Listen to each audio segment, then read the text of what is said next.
On a Sunday where we wake up and we have an all-even World Series, and it's thanks to this man. You see what the Blue Jays have done in at-bats that end with a splitter. That just so happens to be Yoshinobu Yamamoto's milieu. Rolls over Nathan Lucas in the fifth. Back to the pitcher, a little 1-3 put out. Skipper John Schneider said he made it hard for us to make him work. He was in the zone. The split was in and out of the zone. Ernie Clement on the splitter. Over to Max Muncy to end the threat. Now we're in the eighth. Splitter getting Andres Jimenez, getting George Springer as well. Yamamoto had 8 Ks in this thing. He retired 17 straight through the 8th inning. And Dave Roberts was going to run him back out for the 9th.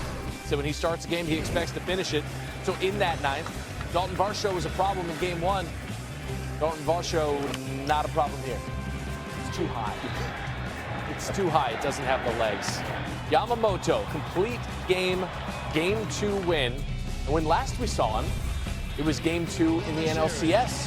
And he won that with a complete game. Now, Oral Hershiser was the last Dodgers pitcher to have a complete game in the World Series. It was game 5 for the Dodgers to go ahead and button it up as he shared an emotional moment with Tommy Lasorda. Yamamoto, the first Dodgers player since then to do it, 5-1. They're all square in the World Series. And our Buster Olney, he was on the call for last night's game on ESPN Radio, joins us now north of the border.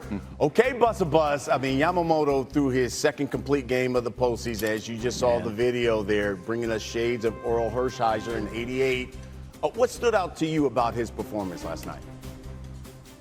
Yeah, after a bit of a rocky start, man, he put the Dodgers on his back, and that's the way it's going to need to be in this World Series. I think the turning point in last night's game came after the 3rd inning. He threw a fastball up and in to George Springer. He hit him, but it was like Yamamoto announcing his presence with authority to the Blue Jays hitter, saying, you know what, I'll pitch inside with my fastball. That completely opened up the strike zone the rest of the way. He threw 46 pitches in the first 3 innings, and we wondered if he was going to get through, 6 or 7 innings. And then in those last 6 innings, he required just 59 pitches. And as I say, this is how it has to be for the Dodgers because the circle of trust for their bullpen is so small. Yamamoto was fantastic for them last night. On the one hand, you go the distance, you save the bullpen. On the other, it's still the Dodgers bullpen. They haven't been nails necessarily rested or otherwise, and now game 3 shifts to LA, Buster. How should both of these teams feel tied up 1 game apiece? It's a rare situation where I feel like both teams got on the plane west thinking, okay, you know what, we got this. If you're the Toronto Blue Jays, in the first 2 games, you demonstrated to yourself you can get these Dodgers starters out of the game early. That's what happened in game 1 when they faced Blake Snell. They wore him down, they fouled off a bunch of pitches, and they wind up blowing out the Dodgers in game 1. And on the flip side, if you're the Dodgers, you're leaving saying, hey, that vaunted Toronto offense, highest batting average, lowest strikeout rate, we can beat these guys. Yamamoto demonstrated that in game 2. Game 3 now, we have Tyler Glasnow against Max Scherzer. There's going to be a ton of energy on the mound. Game 3 Monday night, 8 Eastern. Coverage begins at 7 Eastern on ESPN Radio featuring Buster Olney. Thank you, sir. That was incredible, Lewis. And I asked you after game 1, I said, look, if Dave Roberts can just have Yoshi Yamamoto go out there and throw a complete game, and I was sitting here thinking, he's not really going to do it. He actually did it. It was a masterclass. What did you see? It was a legit masterclass by Yoshinobu Yamamoto, man. We look back at the start against the Brewers, and you're like, okay, the Brewers don't match up the same as the Blue Jays, right? But the Blue Jays I think they had the right plan. They were. And so often with guys with splits as their main secondary pitch, you say, well, if they don't have their fastball, the split's not good. It didn't matter tonight. The split was so good. Yep. He threw 34 of them, just 24 fastballs. The curveball was the equalizer. I mean, you're looking at 76, 77 miles an hour, and then 98 on the four-seamer. Threw on 69. He was using the off-speed to set up his... Final 20 that he faced, the mix, the match, what stood out to you? what stood out is first inning, he had 23 pitches. At that pace, he's over 200 if he's going to complete a game.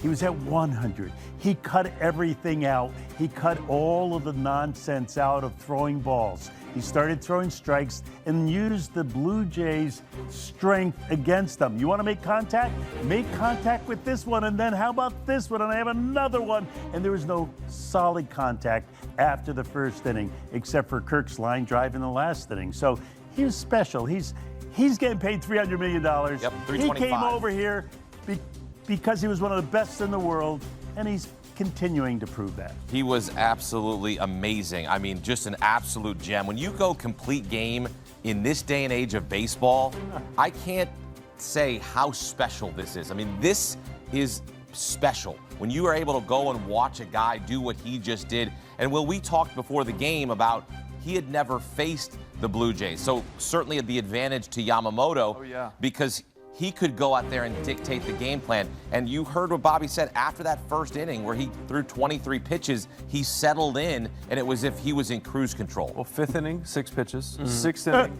8 pitches. And then I think 12 the inning after that. And you said this is huge for baseball, the complete game, right? It's huge for his team.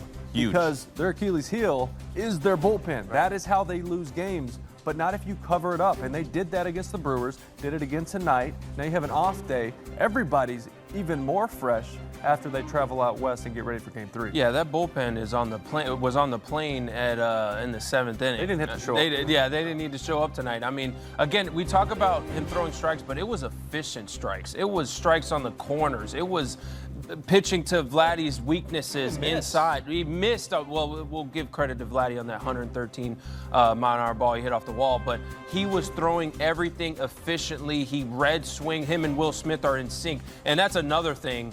Him and Will Smith, and you could see it after the game, him and Will Smith are just right here together. They are locked in together. He didn't shake once. No, you trust your catcher. Yeah, you trust your catcher in that instant. Will Smith is one of the best in the game at calling a game and reading swings and knowing what's working for his pitcher. And tonight, everything was working for his pitcher. And it was Will Smith who gave him the lead right in that 7th inning, and it was on a 3-2 count. And we're sitting there watching, and Kevin Gossman throws Will Smith 6 straight fastballs, and we're sitting there go, what are you doing? He's going to get one. He was living by his fastball with a great split and swing and miss stuff, but he threw 6 of them, 3 and 1, right down the middle. Yeah. Will Smith swung and missed, and he said, that's not going to happen again. And that inside fastball was a rocket into the stands. And that was his first home run of this postseason, and you talk about that needing to happen because then a couple batters later, Max Muncy homers on a fastball, his 4th career homer against Gossman. We talked about how Max Muncy had faced. Yeah, it was a lot of fastballs, right? You get that timing. And Gossman's fastball was really good tonight. It was really good, played off the split well. The pitch to Will Smith, he missed his spot. Trying to go away. It was still on the black end. That's just a really good swing. The one Muncy hit out on the corner as well. Another great piece of hitting, what you expect from that lineup. Oh, yeah, absolutely. But what I noticed tonight is Gossman was kind of pitching backwards to maybe what the Dodgers thought he was going to do. And we talked about it during the game. The Dodgers in the hitters meeting was probably like, hey, listen, he's got a split. Okay, we know, but we can't let him beat us with that fastball. And all game, you saw him getting beat by that fastball. He was throwing fastballs right down the middle, and these guys were fouling him off, just missing. Freddie Freeman just missed. Looked like he might be, getting his timing back.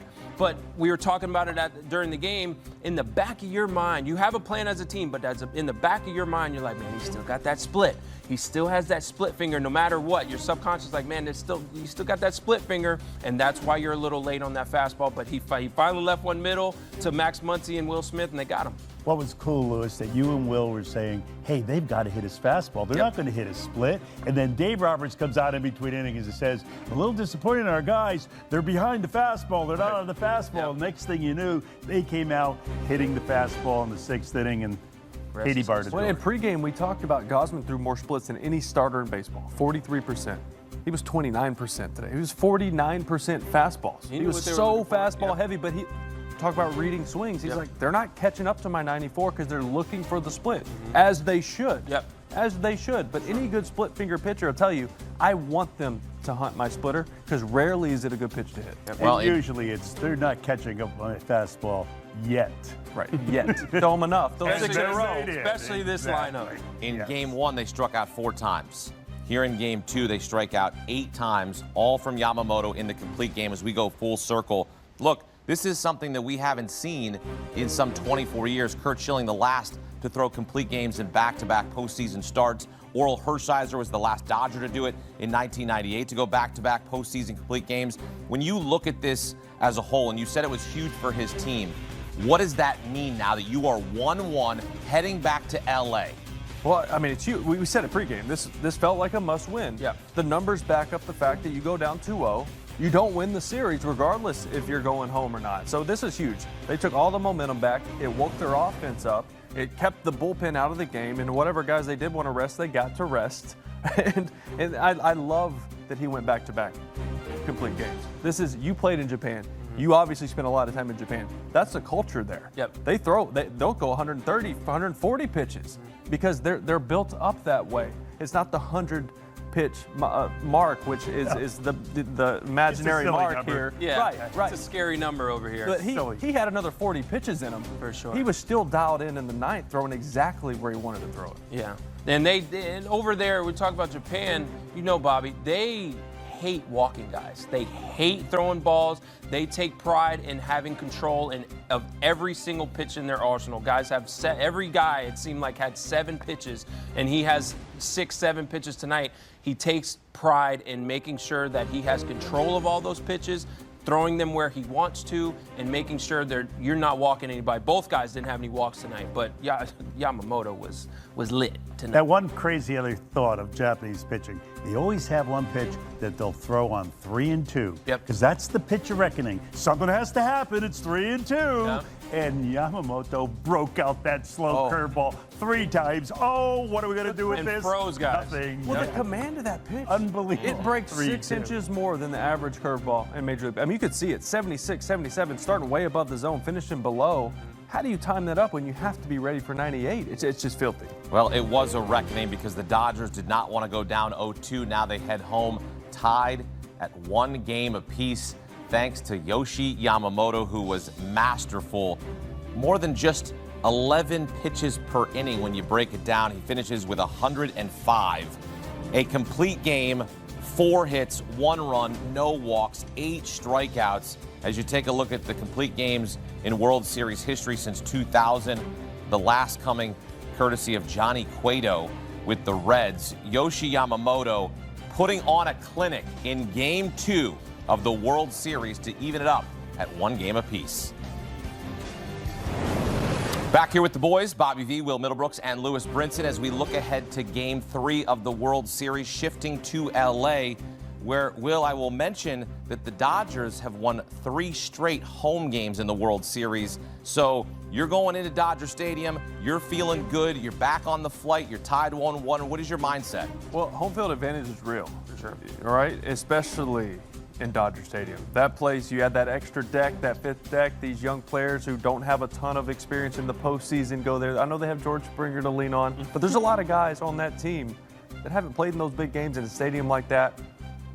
There's no sound system either. We talk about that. The ground's moving under your feet with the music. They're going to feel it. They're going to feel that crowd. They're going to feel that pressure there. They're going to feel that energy for sure. That speaker system is ridiculous. But, yeah, if any team could handle it, though, I think the Blue Jays will be good. I like that. Yeah, if any team is ready for this moment, especially George Springer going in a place where he rakes in the postseason.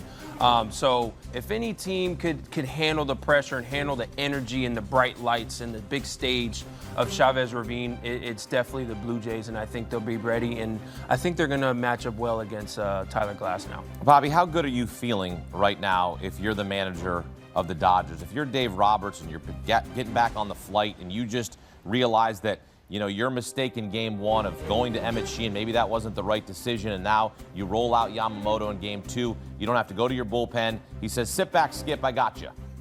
David Roberts has been the best in the business over a decade, and he wanted to take momentum away from the Blue Jays. And boy, did they have it. They had excitement in that stadium last night. Every player was up as high as they could be. And in the first inning, with first and third and no outs, and Vladimir at the plate, are you kidding me? That place was rocking and the feeling couldn't be higher.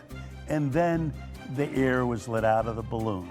When Yamamoto set down 3 in a row, they scored 0, right? And the whole world changed. I think that bottom of the first won the game for the Dodgers. Yep. It did, right? Because a ball in play right there, it ties it up right there, right? And then maybe you get more, who knows, but Yamamoto may pitch. And you know, Kirk hit a line drive. He did. That could have gone into right field, first and third all over again. Instead, Freddie Freeman's there, shuts down, and gets the second out. That big strikeout by Vlad too. It really let the air in the tires. Right Both there. on the curveball. Yep. And that was the primary pitch that he used in Game 2 to even up the series at one game.